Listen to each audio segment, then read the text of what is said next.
Welcome to an emergency podcast presented to you by the Dynasty Vipers and Viper Bites. And we are talking more trades in the National Football League. And this time, we are reuniting some former Fresno State Bulldogs as Devante Adams is rejoining Derek Carr in Vegas. Now, this kind of caught everyone a little off guard here. I'm still a little excited, tripping over my tongue. I think this is take number 5 or 6 on this show. First, hey, let's get right into this here right now. The Packers, we thought they had everything all lined up. Aaron Rodgers coming back, putting that contract in, paying Rodgers like 3 years, $150 million, whatever that is.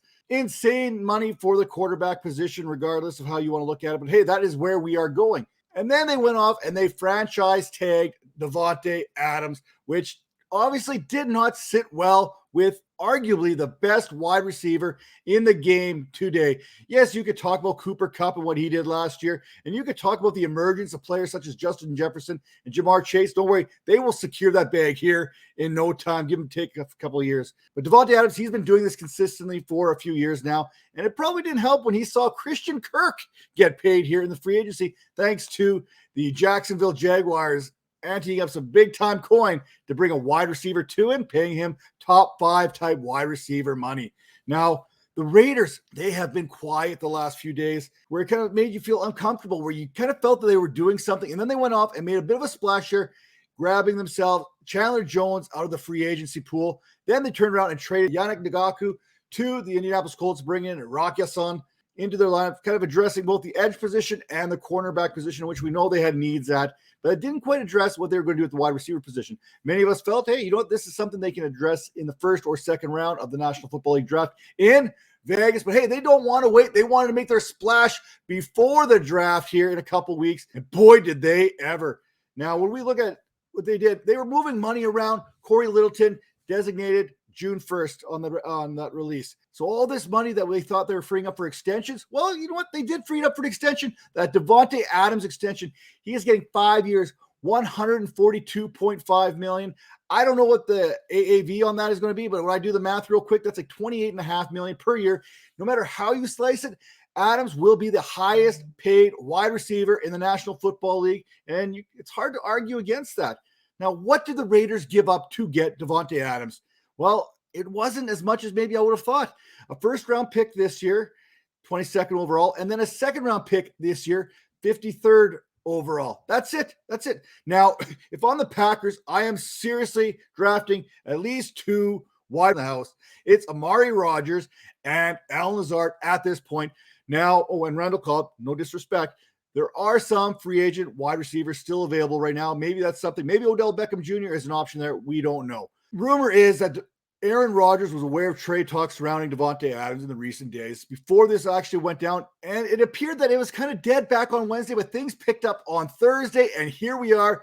Everything's back to life. Raiders fans finally have something to be excited about moving forward. Now, this really shouldn't come to anyone's surprise because Derek Carr has been lobbying for Devante Adams since June, July of last year. Back in 2021, mentioned on several interviews, I can think of ABC 30, that he would be recruiting Adams hard if he were to hit free agency, and reuniting would be a dream come true. The two have been good friends and stayed in communication throughout their NFL careers. And after all, Derek Carr, he was the guy who kind of labeled Devante Adams Tay back at Fresno State. Now, staying with that summer of 2021, Adams, he heard Carr lobbying for him. He heard Carr low-key recruiting for him. And, he also endured months and months of Aaron Rodgers talk. Is he staying? Is he going? Is he retiring? And you know what? In his mind, it had to have crept into his head. You know what? Maybe I'm done in Green Bay. In a separate interview, a little bit later, he goes, obviously, I love Derek to death. We've got a great friendship, and we still communicate really, really consistently. He's one of my best friends, and obviously, it would be a dream come true to play with him, but I'm a Packer now. Well, he's no longer a Packer. Hey, I don't know what more to say about that because I'm still excited about this news. Now, let's take a look at some of those Fresno State Bulldog teams there. 2013 team, they were 10-0 at one point, ranked number 15 in the country. In that 2013 season, that was Derek Carr's senior season there, he threw for 50 touchdowns, 5,083 yards, and had a rating of 156.3. Adams, in that senior season with Derek Carr. 131 receptions, 1,719 yards, 24 touchdowns, 13.1 yards per reception. Go back to 2012, again with Carr. 102 receptions, 1,312 yards, 14 touchdowns. Add that all up. The 2 seasons that Adams and Carr played together in college, Adams had 233 receptions, 3,031 yards, and 38 touchdowns. You know that connection is there. And what has Adams done since coming to the NFL in 2014? In those 8 seasons, right now, you look at it, he has got 3 of the last 4 seasons he's played have been 1,000-yard seasons. He's got double-digit touchdowns in 5 of the last 6 seasons. 669 receptions, 8,121 yards, 73 touchdowns in his 8-year career with the Packers. Back in 2021 here. Now we're talking about the season that just was.